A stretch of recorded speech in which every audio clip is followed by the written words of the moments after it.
Bonjour à tous et bonjour à toutes, c'est Malou Monroe et bienvenue sur le podcast de Pédagogie. Je suis trop contente de vous retrouver, encore et toujours. Aujourd'hui, on va parler d'un sujet qui est super important et je pense que ça va toucher pas mal d'entre vous. Le syndrome un petit peu du bad boy, des relations toxiques, pourquoi ça nous attire, pourquoi on peut répéter ce schéma, qu'est-ce qui fait qu'on a du mal à sortir de cette situation, qu'est-ce que ça représente aussi, qu'est-ce que ça montre de notre société patriarcale, quelle est la responsabilité des deux genres dans cette dynamique. On va détricoter tout ça avec Noémie Delattre, ici présente, que je suis trop contente de vous présenter pour ceux et celles qui ne la connaissent pas. Salut Noémie. Salut Malou. Ça va ? Bah oui, je suis ravie d'être là. Moi aussi, je suis trop contente. Merci d'être là.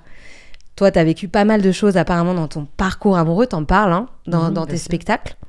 Actuellement, t'en as un d'ailleurs qui est en tournée, qui va se jouer le 3 juillet à La Cigale. Ouais. L'harmonie des genres. Ouais. Donc, tu es une artiste multicasquette qui touche à pas mal de choses et qui traite quand même globalement tout le temps de féminisme. Ouais. Globalement, tout le temps.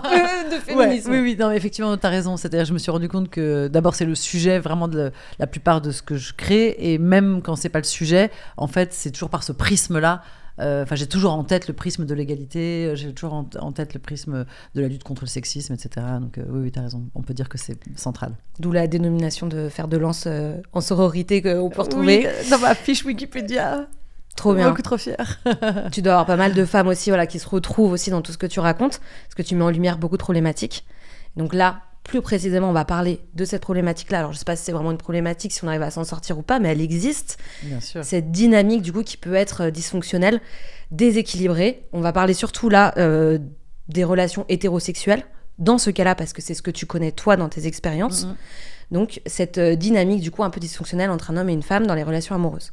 Toi, tu as vécu des relations toxiques, tu en parles dans ton spectacle. Tu peux nous en dire plus ? Alors je sais pas si j'ai vraiment vécu des relations toxiques, enfin si j'en ai vécu comme tout le monde, mais il y a longtemps et en fait ce que j'aborde dans le spectacle c'est plutôt justement cet endroit qui n'est pas toxique, qui n'est pas dramatique, qui n'est pas grave, mais qui pourtant est dysfonctionnel et qui à mon sens est systémique, c'est-à-dire qu'il y a plein d'endroits, enfin j'entends toujours des femmes dire mais qu'est-ce que j'ai, pourquoi j'attire que les connards, pourquoi j'ai que des histoires de merde, je suis nulle, je suis faible, je me fais avoir, enfin qui reportent sur elles-mêmes ou sur l'autre la responsabilité d'une histoire qui va pas bien fonctionner, alors qu'en réalité c'est toujours la même chose qui se joue, toujours. Encore une fois, je parle des relations hétérosexuelles, c'est très important, tu l'as précisé, mais c'est vraiment le cœur du truc. C'est toujours la même chose qui se joue, en fait, c'est les rapports de domination hommes-femmes qui sont à l'œuvre dans la société, qui sont infusés par le patriarcat, et il n'y a pas de raison que ces rapports-là s'arrêtent à la porte de notre chambre.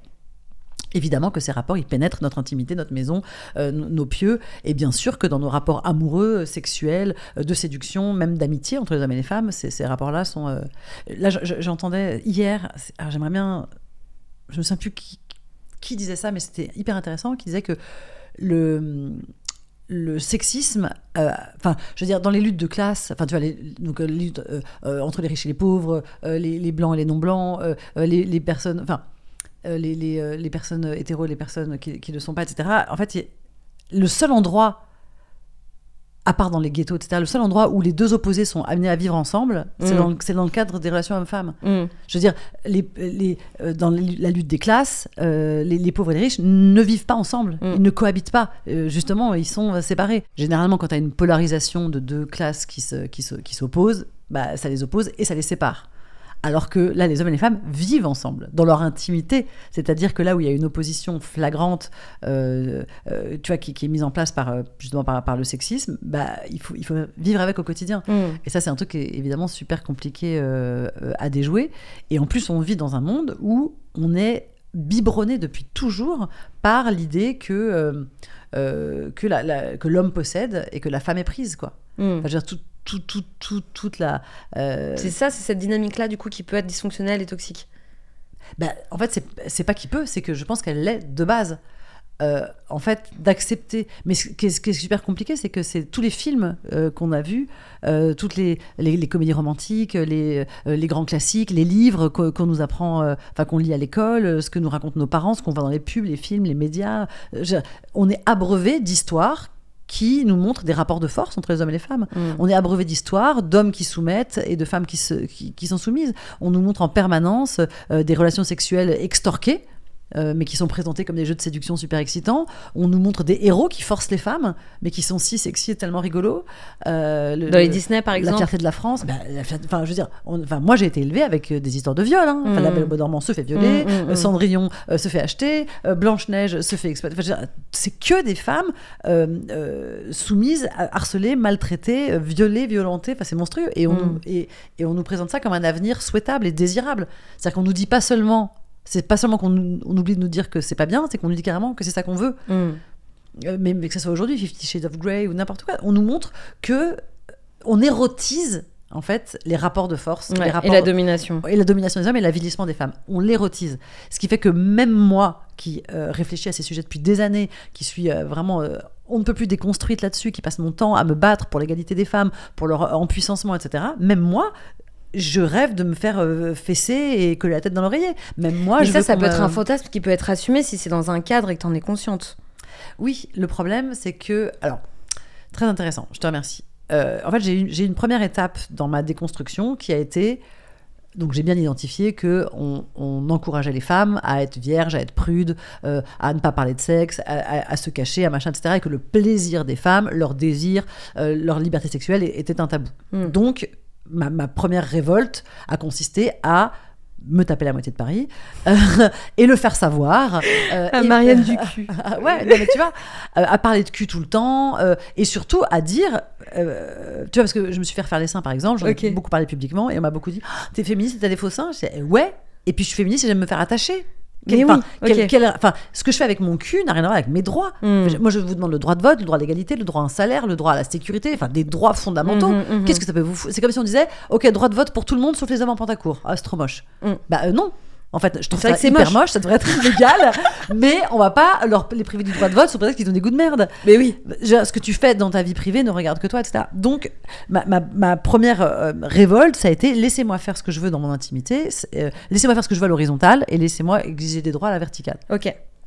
Donc, et c'est à la verticale que ça se corse plus. Parce non, que jusque-là, ça allait très bien. Je défendais ça. Et donc, c'était toute la mouvance féministe pro-sexe et aussi un peu queer et tout. Donc, j'étais tout à fait à l'aise là-dedans, etc.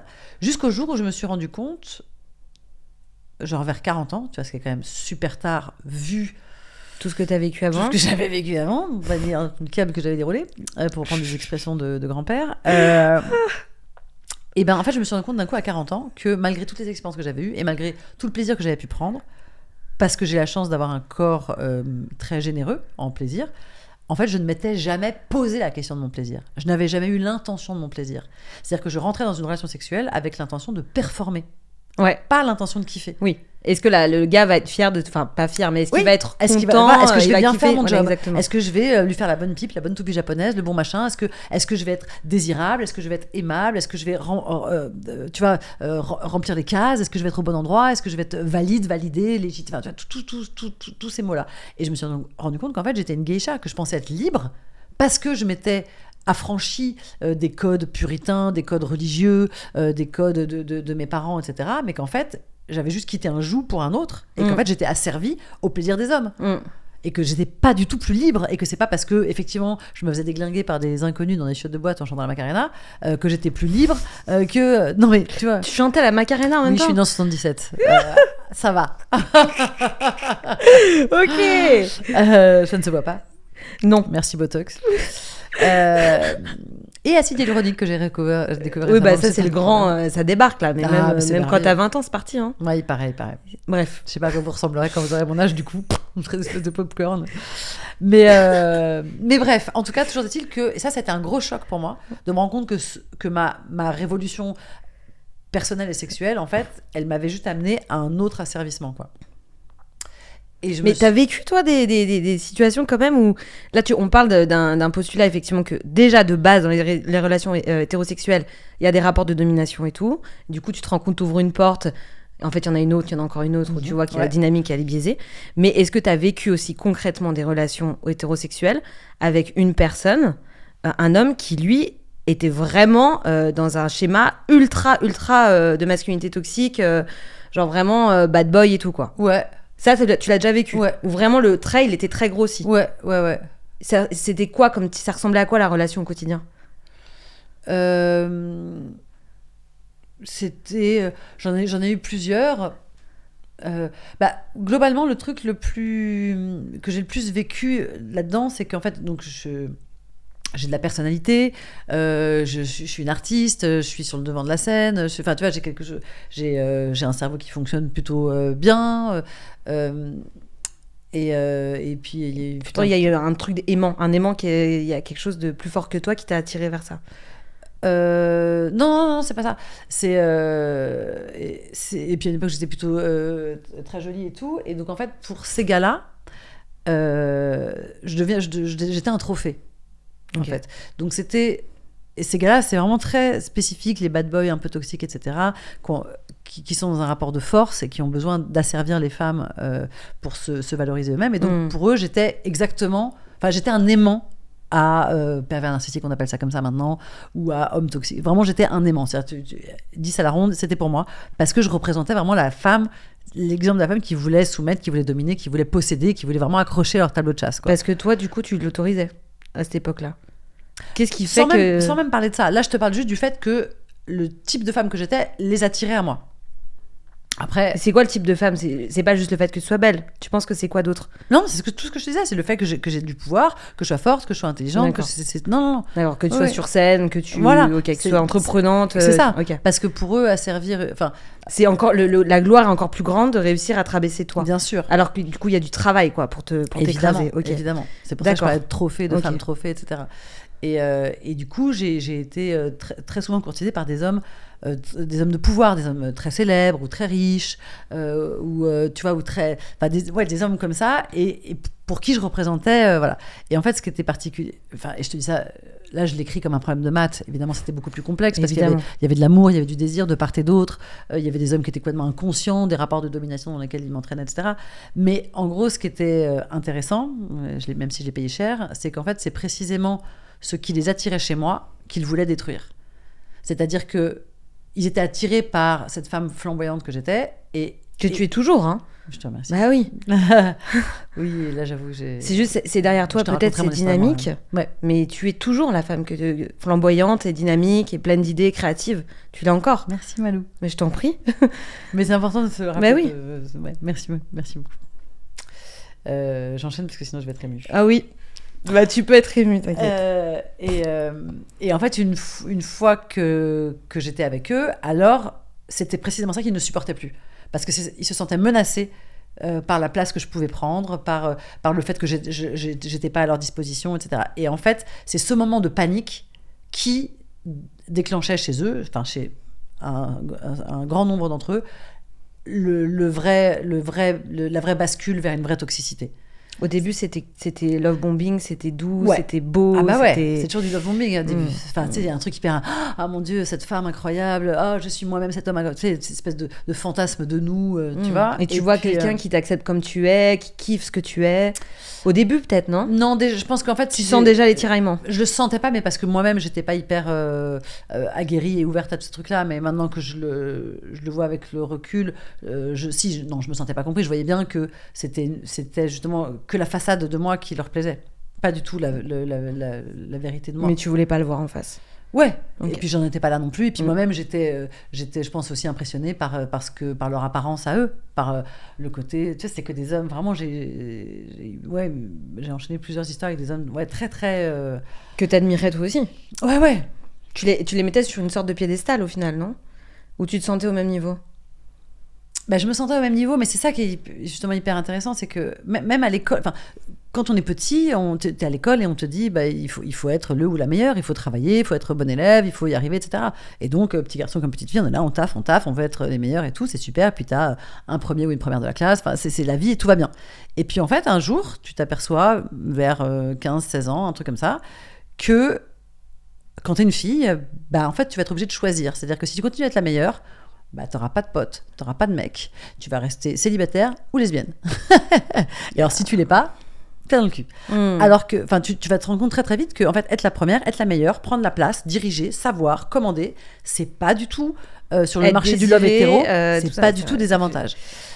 Et donc, t'as 16 ans, tu commences à avoir des boutons d'acné, de la poitrine, machin, etc. T'es hyper mal. Et donc, bien sûr que tu vas commencer à te diminuer un peu parce qu'il n'y a rien de plus important à cet âge-là que d'être accédé par le groupe. Alors que pour les petits garçons, c'est l'inverse. Plus ils seront premiers, plus ils auront des potes, plus ils auront des meufs, plus ils auront machin. Et donc, la vie entière, la structure sociale entière les pousse à l'excellence et à la performance, puisque ça leur donnera accès à tout. Alors que nous, ça nous met dans une injonction contradictoire qui est « meuf, faut choisir ». Et sachant que dans tous les films qu'on voit, celle qui va justement accepter de développer son plein potentiel va mourir d'un accident de voiture à la fin, ou finir vieille fille alors qu'elle ne le voulait pas, ou pas avoir d'enfant alors que c'était son rêve, ou alors non mais c'est pas grave, elle est lesbienne. Sous-entendu, c'est forcément un défaut d'être lesbienne, c'est forcément un pis-aller, et toutes les femmes lesbiennes le sont parce qu'en fait elles n'ont pas eu les hommes qu'elles voulaient, car sinon évidemment rien de mieux que la queue. Voilà. Donc ça pourrait expliquer un petit peu qu'inconsciemment, du coup, tu cherches quelqu'un qui te donne raison et qui t'écrase. Du coup, t'as pas le droit de briller, donc au moins tu trouves quelqu'un qui va t'écraser. Bien. T'inquiète, je connais. T'inquiète, toi-même tu sais. Ce canapé, il me connaît bien aussi. J'ai été bien psychanalysée, t'inquiète. Mais okay. ouais, complètement, bien sûr. Après, effectivement, ça se joue dans les deux sens. Chacune va essayer de retrouver chez l'autre la confirmation de ce qui a été engrammé en soi dans l'enfance. Mais ce qui est intéressant, je trouve, c'est de voir que à la fois la construction sociale, à la fois le dressage genré, à la fois l'enfance qu'on a eue, etc. Enfin, en fait, que dans l'hétérosexualité, tout nous ramène à ce même rapport de domination-soumission. Tout. Alors après, encore une fois, bien sûr qu'on peut le surmonter, bien sûr qu'on peut le déjouer, bien sûr qu'on peut le contourner, bien sûr qu'on peut tomber sur des hommes et des femmes extraordinaires qui vont... Enfin, bien sûr que tout est possible. N'empêche que nier le postulat de base, je pense que c'est faire une grave erreur et aller au-devant de beaucoup de déconvenues. Je pense que c'est important d'accepter que... De voir les choses en face. Voilà, il y a le jour et la nuit, le jour et la nuit. On vit dans une société patriarcale où les rapports de force sont dans ce sens-là. Il faut pas du tout les accepter, mais il faut le savoir, le reconnaître avant de pouvoir essayer de les changer, les surmonter, les dépasser, quoi. Ouais. Et toi, du coup, comment t'as réussi à avoir le déclic de voir ça en face ? T'as la phase où t'es un petit peu dans le déni, ou alors tu vois la dysfonction dans la relation toxique, mais t'as pas encore les épaules, l'alignement pour casser la dynamique. Comment t'as fait pour mettre tes lunettes, voir la réalité de la relation et casser ? Mais c'est pour ça que tout à l'heure, je te disais, en fait, les relations toxiques, pour moi, c'est pas ça le plus important, c'est pas ça le plus grave. Parce que les relations toxiques, en fait, tu les vois. Enfin, tu le vois bien. Enfin, tu vois, ce qui est dur, c'est le plus grave, c'est de pas réussir à partir. Ou même si tu n'arrives pas à partir, en tout cas, tu sais qu'il y a un problème. Ce que je trouve, moi, beaucoup plus compliqué, c'est d'admettre que dans toutes nos relations hétéro, même celles qui ont l'air d'être les plus sympas, enfin, même, il y a cette base-là, il y a cette injustice-là, il y a cette iniquité-là. Encore une fois, qui est dépassable, mais si tu fais pas le mouvement de la dépasser, alors elle se dépassera pas toute seule. Oui. Enfin, je veux dire, il y a des rapports de force à l'œuvre qui sont, mais même dans, je peux pas te dire, le simple fait qu'il y ait des inégalités salariales, évidemment que ça a des répercussions dans un couple hétéro, bien sûr. Le simple fait qu'un homme puisse sortir à n'importe quelle heure, n'importe quand, bien comme il veut, et pas sa meuf, bien sûr que ça a des répercussions dans le couple. Le fait que tout le porno mainstream soit androcentré, commence quand Monsieur bande et se termine quand il évacule, bien sûr que ça a des répercussions. Enfin, je veux dire, tout a des répercussions. Et donc, si on est là en train de dire « Ah mais oui, mais il est super sympa, non mais entre nous tout va bien », c'est mort, parce que oui, il est super sympa et entre nous tout va bien, c'est pas ça le problème. Le problème, c'est qu'on a intégré un sexisme colossal qui va avoir un impact sur la manière dont on va interagir entre hommes et femmes, particulièrement dans le couple et particulièrement dans la sexualité. Où j'ai l'impression que c'est l'endroit où il y a tellement de tabous. Là, en fait, c'est quelque chose que j'ai d'abord observé chez moi. Ouais. Et ensuite, j'ai commencé à me renseigner, etc. Et je me suis rendu compte qu'il y avait quelque chose de très universel là-dedans, quoi. Que, comme on n'en parle jamais, de la sexualité, jamais, enfin, je veux dire, on en parle, la vraie sexualité. C'est-à-dire qu'à l'école, on t'apprend comment faire des bébés. Oui, on t'apprend vite fait la biologie, quoi. Voilà, les MST vite fait, etc. Mais, ouais. mais le plaisir, le consentement, la communication, l'exploration, voilà. Donc t'en parles pas, voilà. Avec tes parents, évidemment, c'est compliqué. Et encore une fois, le seul porno accessible à tout le monde, gratuit, c'est le porno mainstream qui est sexiste, homophobe, raciste et tout ce que tu veux. C'est-à-dire le porno féministe. d'abord pour l'instant, j'ai pas encore trouvé de porno féministe vraiment super excitant, et en plus, il est super dur d'accès, quoi. Il est payant. Et c'est normal parce que pour le coup, les acteurs et actrices sont rémunérés, donc ça a un prix. Enfin, c'est normal Oui, qu'ils il y soient a payants. toute une éthique derrière, En fait, quand même. Voilà. Enfin, je critique pas du tout le fait que le porno féministe soit payant. Attention, je critique le fait que non mais c'est important que le porno mainstream. Enfin, mon fils de 9 ans, en fait, en 2 clics, il peut être sur YouPorn, quoi. Ouais. En 2 clics. C'est-à-dire qu'il suffit juste que à la question as-tu plus de 18 ans, il appuie sur le gros bouton vert qui clignote. Et c'est bon, des teufs dans des chats, des gangbangs et tout ce que tu veux. En fait, je pensais à un truc sur justement les rapports de domination, etc. Quand j'ai essayé d'explorer un petit peu le porno féministe, et en fait, je me suis rendu compte que dans le porno féministe, en tout cas dans le porno éthique, etc., justement, l'idée, c'est de sortir des rapports de domination. Donc, il y a un côté, tout est cool, un truc un peu friendly, quoi. Hey, salut, viens, on ken, ouais, trop cool et tout, une double peinée, mais allez, vas-y, viens, Joseph. Tac, tac, tac. Et il y a cette espèce de truc. Et sauf qu'en fait, du coup, je regardais ces gens. Il pose la question juste avant de faire l'acte, en mode consentement et tout. Est-ce que ça te va une double peinée? C'est comme ça? Écoute, non, c'était pas à ce point-là. Ça pourrait en vrai. Hein. Ouais, ça pourrait complètement. Non, quand je dis c'était pas à ce point-là, c'est-à-dire que on n'avait pas le zoom sur le moment de l'échange de consentement, etc. Mais je suis sûre qu'il a eu lieu, et en tout cas, du coup, ça se voyait dans le rapport que tout était, qu'il y avait une espèce de truc en fait, très chiant. C'est-à-dire que je me suis rendu compte que l'antagonisme c'est érotique, le danger c'est érotique. En fait, pour avoir, c'est-à-dire que là en fait c'était du sexe sans érotisme. C'est intéressant, c'est du sexe médical, hygiénique. D'accord. C'est des gens qui étaient là, comme je te dis, ils étaient là en train de se parler, limite, c'est trop drôle, donc, à la fois, c'était super sympa, tu dis, putain, j'aurais bien aimé participer à cette partouze, qui a l'air vraiment extrêmement fun et tout, ça a l'air très bon enfant. Ouais. Mais en même temps, j'avais zéro kink, quoi, j'étais là. Mais rien. Mon corps ne réagissait pas, moi je réagissais pas. Mais t'étais pas excitée, mais t'avais envie de participer, quoi. Non, j'avais envie de participer. C'est-à-dire, je me disais, oui, ça a l'air sympa. Ouais. Mais comme quand tu vois Friends, tu dis, ils ont trop bien s'entendre, j'adorais participer. Ouais, ok. C'est-à-dire, tu peux avoir envie de participer sans qu'il y ait rien d'érotique en jeu, quoi. Ouais. Et là, vraiment, alors que pourtant, j'étais avec mon mec.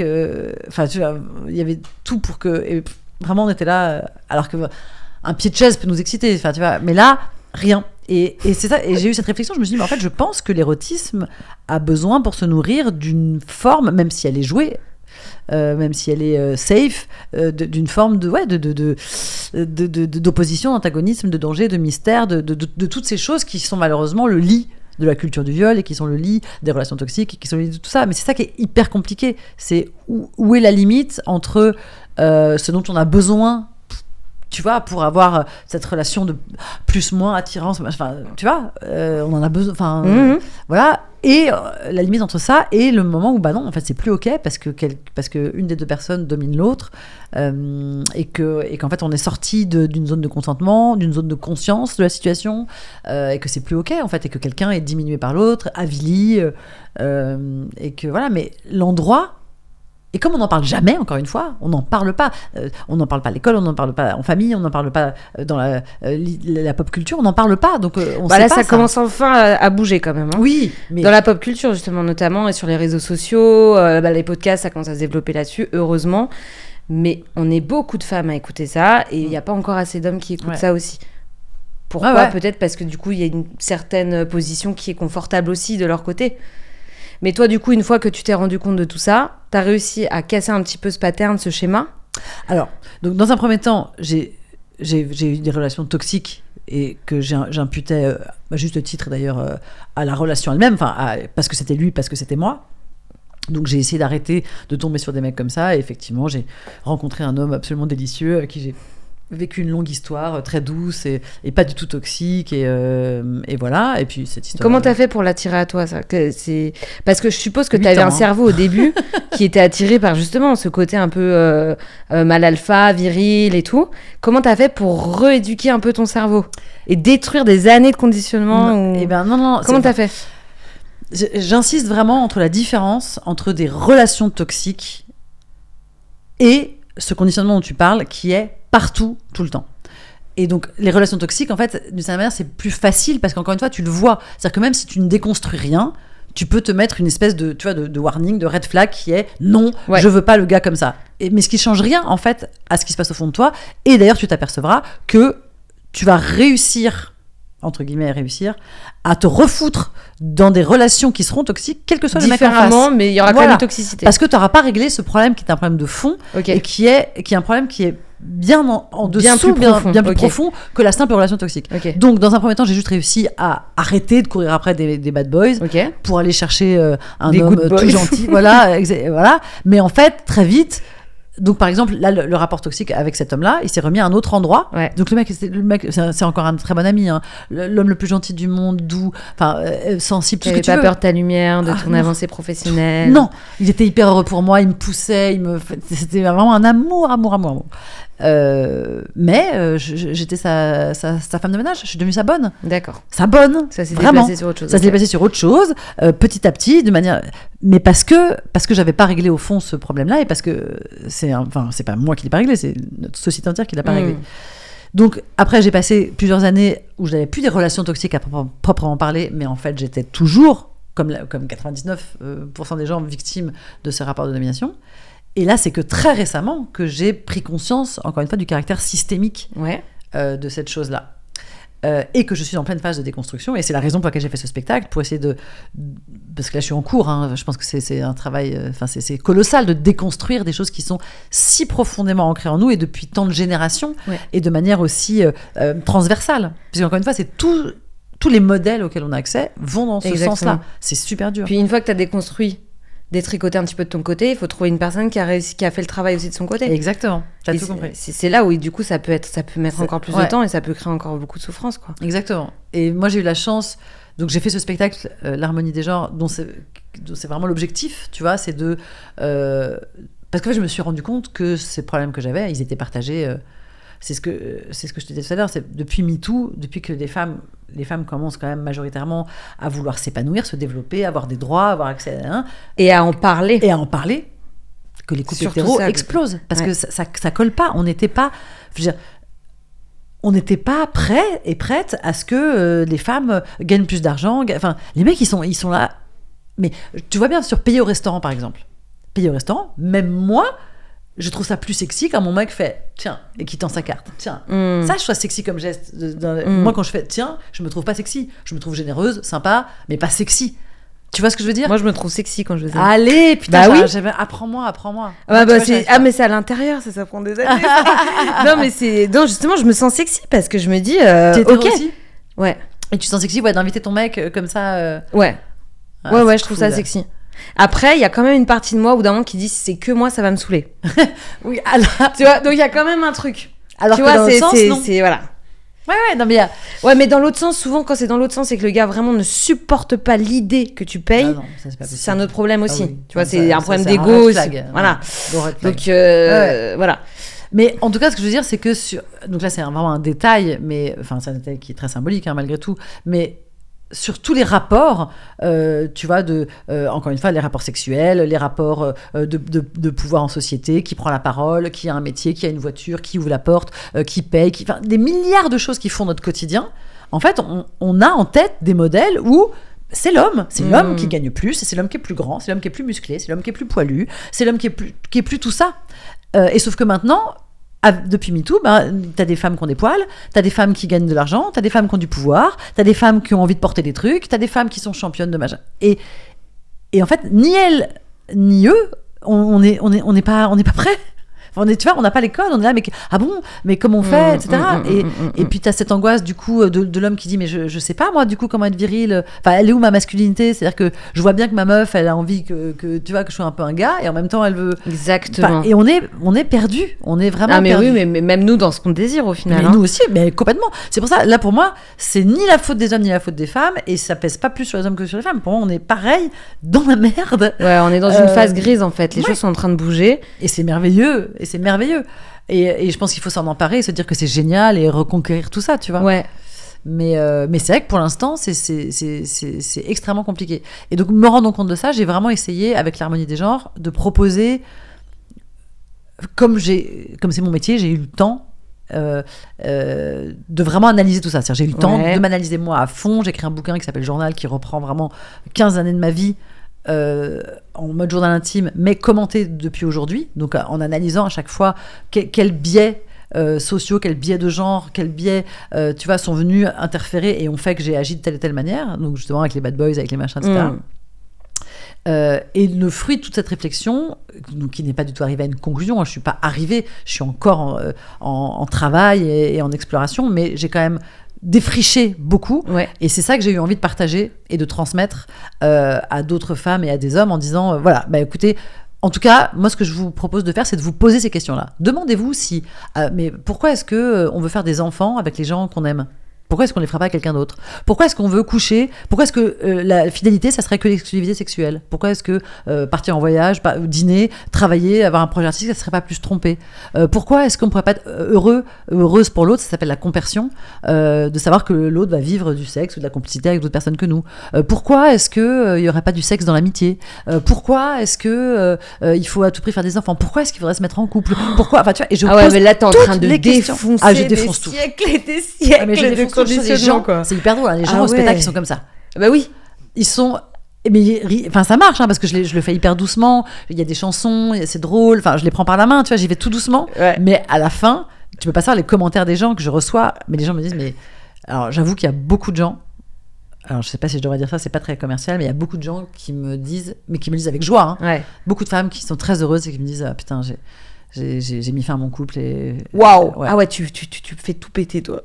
Bah là, j'avoue, je devrais peut-être... C'est pas du tout... je pense que c'est une très Non, mais mauvaise ça- pub pour ça- mon spectacle. Mais non, mais ça en vrai- ouvre. Mais c'est pour ça qu'il y a Ouais. beaucoup de personnes qui ne veulent pas regarder aussi, parce que ça montre une réalité qu'ils sont en train de traverser. Mais ouais. C'est Et comme qui est pas, beaucoup de gens n'osent pas aller en thérapie parce que tu vas avoir des trucs en fait. Ah oui. Mais sur le long terme, c'est peut-être plus bénéfique. Bien Mais sûr. ça, c'est du coup, c'est vrai qu'il y a des zones grises qui peuvent être un peu Ouais, houleuses. tu Quoi. peux- C'est ça, il y a des zones de turbulence, ouais. Ok. Mais... Ah, t'es et une l- bombe Bah là... dans enfin, tous les sens du terme. Merci Malou. Ok. Mais non, le spectacle, il est en ça, il a vraiment... Et moi, il m'a énormément fait avancer. C'est-à-dire que tout le travail de recherche, d'exploration, de lecture, d'enquête que j'ai fait pour l'écrire, il m'a fait progresser, mais de ouf. Ouais. De ouf. C'est-à-dire que, tu vois, genre, il y a des choses que je disais, que j'avais écrites, que je disais tous les soirs sur scène, et je me suis rendu compte, genre, au bout de 3 mois, que je me les étais jamais appliquées à moi-même. Mm. Que d'un coup, les questions que je posais au public, je me les étais pas posées à moi sur certains trucs. Genre, ah, mais au fait, et toi? Enfin, donc, j'ai vraiment avancé de ouf. Et tu disais tout à l'heure, après, il faut trouver la bonne personne. Et en fait, moi, je suis arrivée, genre, tu vois, en novembre l'année dernière, à un moment où j'avais vraiment tout déconstruit. Et j'avais vraiment la vie de mes rêves, hors couple. C'est-à-dire que j'avais mon fils avec qui je m'entends hyper bien, son papa avec qui c'était super, voilà, un amant merveilleux, intelligent, drôle, meilleur cuni du monde.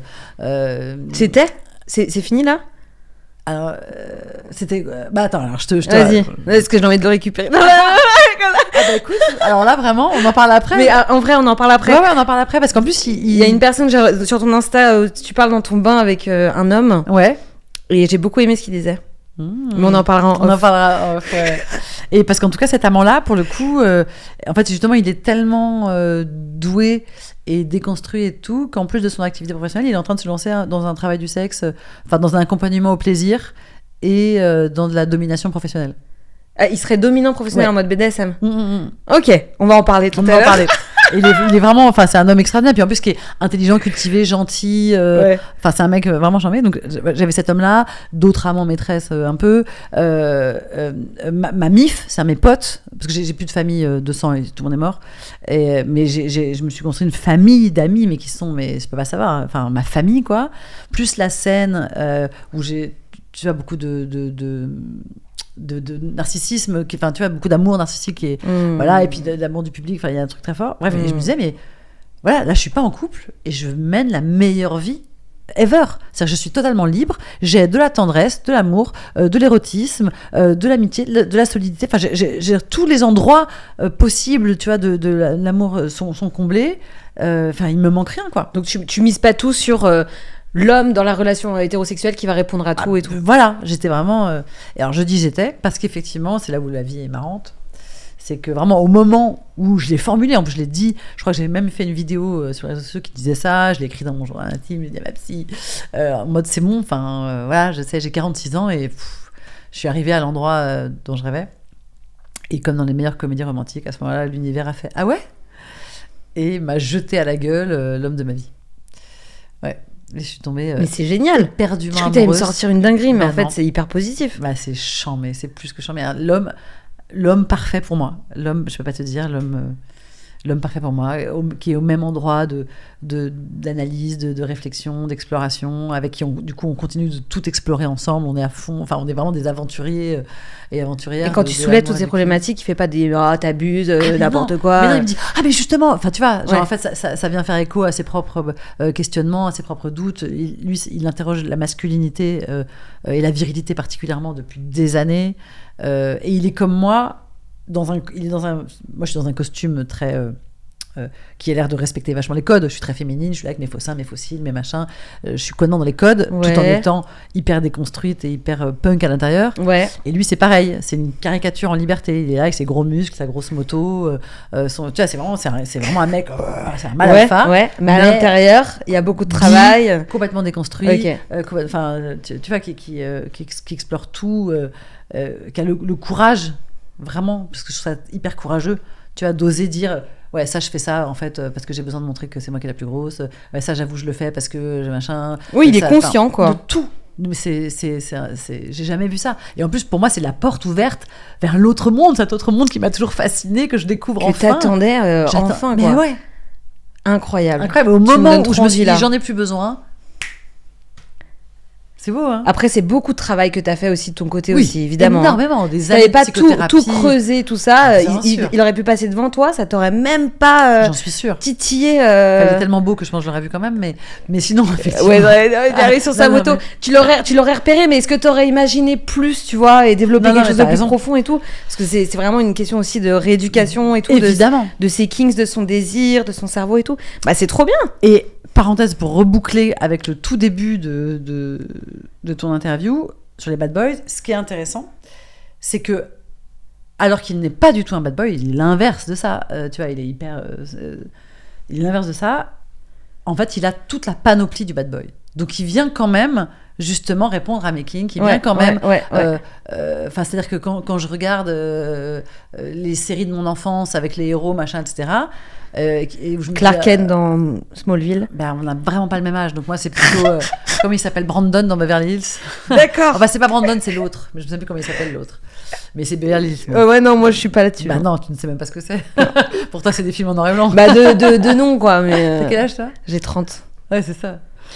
Mais et ben ce gars-là, en fait, il ressemble à ça. Ouais. C'est-à-dire que parfois il me fait des phases. La fois, il est venu me chercher à la gare à Marseille et tout, et il était là vraiment en mode pub Lévis, accoudé au truc, avec son blouson en cuir, son casque de moto, son petit truc blanc, ses lunettes. J'étais là, ok. Donc en fait, c'est le héros de mon enfance. Il est là, c'est le mien. J'adore. Ouais. Sauf que le Kinder Surprise à l'intérieur est vraiment profond. Et quoi. ben voilà. Incroyable. Putain, c'est affreux, je l'ai comparé à un Kinder Surprise. Non, c'est ignoble. Et toi, tu glisses. Eh oui, Moi, voilà, je c'est suis ça. là, ouais. Putain, mais génial. Bah écoute, trop bien. Et puis, pour toutes celles et tous ceux qui ont envie de détricoter. J'essaye de dire détricoter parce que je sais que déconstruire, ça peut être un Ouais, terme. et que j'aime pas beaucoup non plus. Voilà, qui peut être un peu galvaudé et tout, et d'accord. qui peut être sujet à débat. T'as vraiment Mais raison. pour détricoter tout ça, moi je vous invite évidemment à aller, pour ceux et celles qui nous écoutent, à aller voir du coup la prochaine date de Noémie, 3 juillet, c'est à Paris. Faudra venir à la Cigale à Paris. Et il y aura sûrement d'autres dates qui en découleront. Mais même à la rentrée, j'ai déjà prévu, il y a Lyon, Lille, Bruxelles. Non, Lille, j'ai déjà fait. Lyon, Bruxelles, Nantes, Rennes. Enfin, donc il y a quand même pas mal de dates en France. Et de toute façon, si on veut être au courant de la suite, Sur mon Insta. on te suit sur Ouais. Insta, Noémie Delattre. Ouais. Voilà. Pour ceux et celles qui la connaissent pas, c'est une artiste avec une multitude de casquettes, reine de la sororité. En tout cas, merci Noémie. Merci beaucoup, c'était un d'être plaisir, venue et d'avoir pris ce moment pour mettre un peu la tête là-dedans. Bon, toi, ça fait des années que tu es dedans, mais j'espère que ça soulèvera des questionnements chez nos auditeurs, chez nos auditrices.